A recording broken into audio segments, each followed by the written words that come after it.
आप सभी को सादर सादर सेवा जोहार, सेवा गुणवाना, जोहार पड़ापेन, जोहार गुणवाना, जय लंकेश। मैं अधर्मी अनार्य डॉक्टर जे लिंगो और आप देख रहे हैं लिंगो टीवी जंगोम मीडिया। तो आप सभी से मैं वीडियो प्रारंभ करने से पहले रिक्वेस्ट करूंगा कि जो कोई भाई हमारे लिंगो टीवी यूट्यूब चैनल को सब्सक्राइब नहीं किए हैं, सब्सक्राइब करें, लाइक करें, शेयर करें, कमेंट करें, ताकि आपको हर वो आने वाली हमारी नई वीडियो की जानकारी मिलती रहे। और कमेंट करेंगे तो मुझे भी पता चलेगा कि आप हमारी समाज के बारे में क्या जानना चाहते हैं, हमारी प्राचीन व्यवस्था के बारे में क्या जानना चाहते हैं। तो चलिए आज हम बात करेंगे हमारी कुटुमार विधि और नेमजोंग के बारे में। नेमजोंग हमारी पहले शुरुआत कहाँ से होती है? हम शुरू करेंगे बच्चा के जन्म से। बच्चा के जन्म से हमारा जो नेमजोंग का शुरू होती है। लोग कहते हैं कि हमारी जो 3 संस्कार होते हैं, हमारी कई ऐसे सोशलविद हैं, सामाजिक जो बुद्धिजीवी हैं, जो कहते हैं 3 संस्कार होते हैं, जबकि मैं इसे अलग दृष्टिकोण से देखता हूँ। मेरा यह मानना है या मेरा शोध ये मतलब मैं यहाँ तक पहुंचा हूँ कि हमारे में संस्कार नहीं होता। सर्वप्रथम जो हम किसी भी शब्द को हम अपने आप में धारण करें, तो धारण करने से पहले हमको उसके बारे में 1000 बार नहीं, लाख बार सोचना चाहिए। क्योंकि यह जो चीज है, जो छोटे छोटे जो चीज है, जो छोटे छोटे जो शब्द हैं, इनके ऊपर हम विचार भी नहीं करते हैं और अपने बोलचाल में, अपनी जो ज्ञान में उसको शामिल कर लेते हैं, जिसके वजह से हम कहीं ना कहीं वैदिक व्यवस्था को, हमारा जो ज्ञान है वो वैदिक व्यवस्था की ओर इंगित करती है। या तो हम कहते हैं कि हम वैदिक व्यवस्था की मानने वाले नहीं हैं, वैदिक व्यवस्था, सनातन जो धर्म की जो व्यवस्था है उसको मानने वाले नहीं हैं, और हम ही खुद कहते हैं कि हमारे में 3 संस्कार होता है, जन्म संस्कार, विवाह संस्कार, मृत्यु संस्कार। तो आप जब वैदिक को नहीं मानने वाले होते हैं तो आप में संस्कार होता है, और संस्कार जो संस्कृति से जन्म होती है, और संस्कृति जो संस्कृत से भाषा से जन्म हुई है। तो आप बताइए, संस्कार जो शब्द है, हमारे में तो संस्कार नहीं होता, अपितु हमारे में नेमजोंग होता है।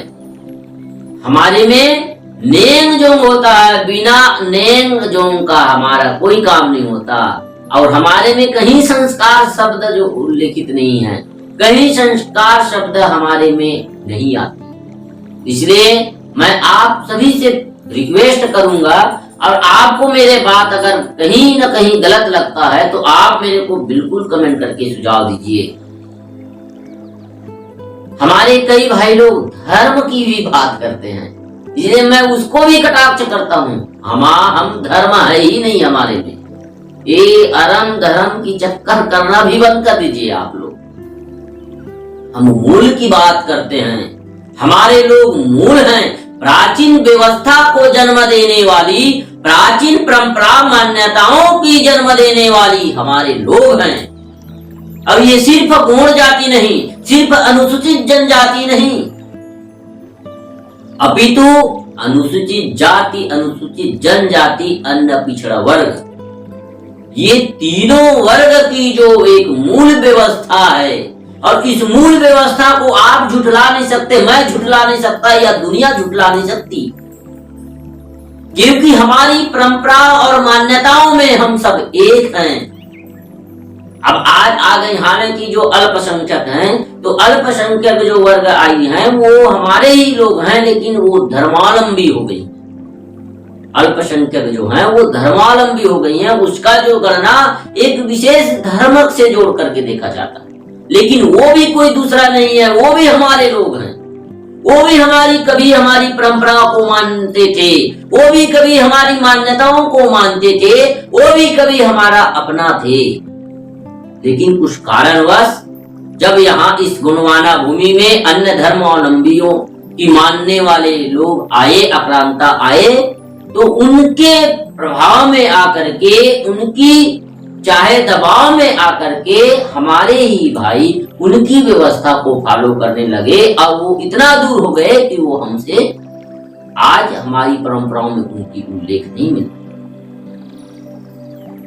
अब दूसरी बात कि अब हम बात करने से पहले मैं आपको बता दूं कि जातिवाद की जो जहर जिसको बोलते हैं लोग, आज हम बोलते हैं जातिवाद की जहर, ऊंच नीच की जो जहर, ऊंच नीच सवर्ण दलित की जो कॉन्सेप्ट लाया जाता है, यह जो कॉन्सेप्ट गलत भाई। ये सब चीज जो हमारे लोग अधिकतर यही सोचते हैं कि हमारा शोषण दूसरा कर रहा है। ये सब चीज आप सोचना बंद करिए। हमारा शोषण हम खुद कर रहे हैं, हमारे लोग कर रहे हैं हमारा शोषण, कोई दूसरा नहीं करता। कोई बाहर से शोषण करने के लिए नहीं आता, वो तो मजबूरी है ना भाई। लोगों की मजबूरी है कि वो अपना सिक्का चलाने के लिए, अपने पेट के लिए, अपने स्वार्थ के लिए अपने लोगों को वो क्या करता है, छलता है, अपनी लोगों की शोषण करता है। जब किसी व्यक्ति के अंदर स्वार्थ की भावना निहित हो जाता है, स्वार्थ की भावना जब जाग जाता है, तो उसके लिए ना अपना ना कोई पराया, वो सबका शोषण करेगा। उसको तो सिर्फ अपनी स्वार्थ सिद्धि करनी है। तो ये जो चीज है, ये अवगुण, हमारी मंत्र विद्या में उसी को हम अवगुण विद्या कहते हैं, अवगुण विद्या कहते हैं। तो ये सब चीजों की जो जिक्र जैसे हमारी परंपरा में, मैं पहले बात इसलिए बोला हूं क्योंकि जो जाति व्यवस्था है हमारी में, जाति होता है प्रकृति में, ऐसा नहीं कि जाति नहीं होता, जात गोत नता होता है, जाति होता है। लेकिन जाति वो जाति नहीं जिसको आप जिसको आज की वर्तमान में जिसको जाति बोलते हैं, गोड़ बैगा तेली तंबोली मरार करार, ये जो जाति नहीं, ये तो कुटुंब का नाम है। इसको जाति का नाम देखिए। जाति होता है जो स्त्री जाति, नर जाति और मादा जाति। क्या होता है? नर और मादा। और इसी जाति को फॉलो करने वाले हमारे लोग पहले भी बोले, जब भी हमारे रिश्ते नाते में जब हम बेटी या रोटी की बात करने जाते हैं, रिश्ते जोड़ने की बात करते हैं, तो वहां हमको जात पूछा जाता है, गोत पूछा जाता है, और जात और गोत के आधार पर उसका नता बनता है। और ऐसी कैसे जात और गोत, वैवाहिक संबंध भी ऐसे ही जात गोत नता बताते। आज की वर्तमान समय में तो आप देखे हैं, आप अगर आर्कोलॉजी या फिर आज कभी हिस्टोरियन होंगे, इतिहासकार होंगे, तो इतिहासकार होंगे आप, पूरा प्राचीन इतिहास खोल के देख लीजिए, कहीं जाति नहीं है। और वैवाहिक लेन देन भी कहीं जाति के कैटेगरी में नहीं हुआ है। वंश, मौर्य वंश, चंदेल वंश, गुप्त वंश, परमार वंश की राजा, इस राजा में इस यहाँ से यहाँ वंशवाद तो शुरू में है। और वो सी कैसी वंशवाद, तो मैं यही बताया ना कि मैं उस अगले वीडियो में यही बताया कि वंश यानी बाप दादा बेटा पोता नाती, ये वंशावली नहीं। वंशावली यानी पूरे जीव जगत की, प्रकृति की वंशावली, कुटुंब की वंशावली, ये वंशावली को मानने वाले। हमारा वंशावली मैं हूँ, मेरा बेटा है, मेरा नाती है, मेरा बाप है, मेरे दादा है, मेरे और दादा परदादा, ऐसा वाला वंशावली नहीं। हम सिर्फ अपनी बात नहीं करते, हम पूरे प्रकृति, एक पशु, एक पक्षी, एक वनस्पति, एक रत्न, एक रंग और एक तत्व, इन सब की बात करने वाली, और ये सब हमारी वंशानुकूल है, और ये सब हमारी वंशावली में आते हैं। मरकाम आम का पेड़, सांड जंतु और पुरार फड़की पक्षी में, और जामुनी रंग, ये जो उनका क्या है, वंशावली है।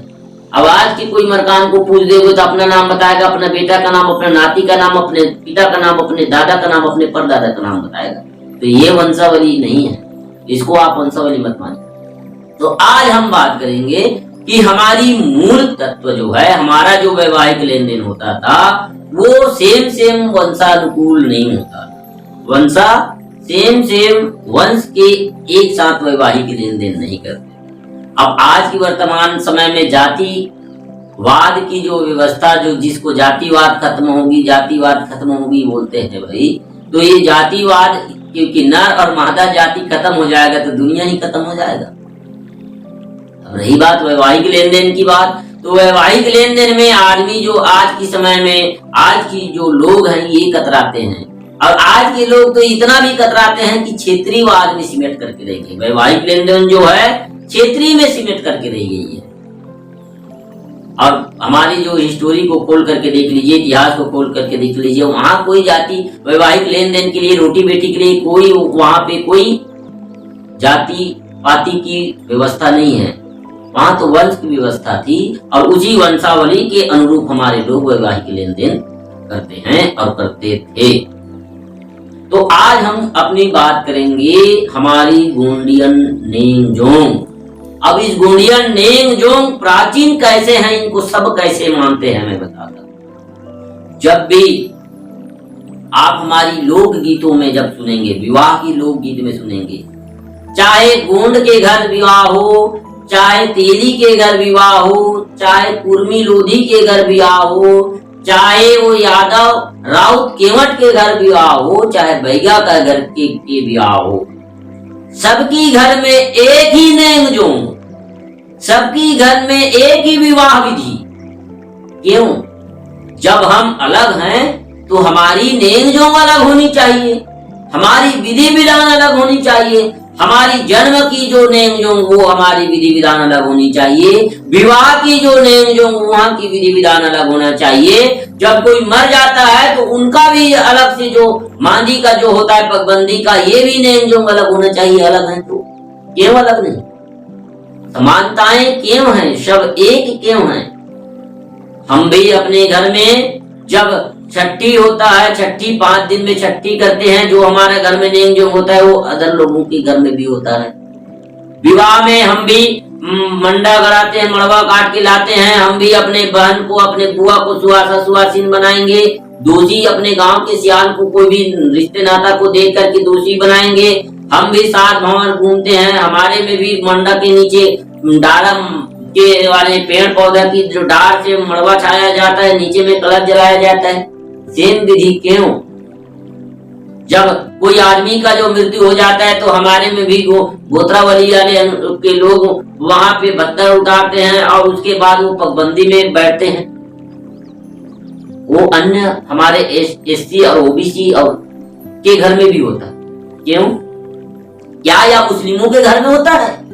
क्या ये ईसाइयों के घर में होता है? क्या ये वैदिक धर्म के मानने वाले लोगों के घर में होता है ऐसी विधि? नहीं, हमारे में ही होता है।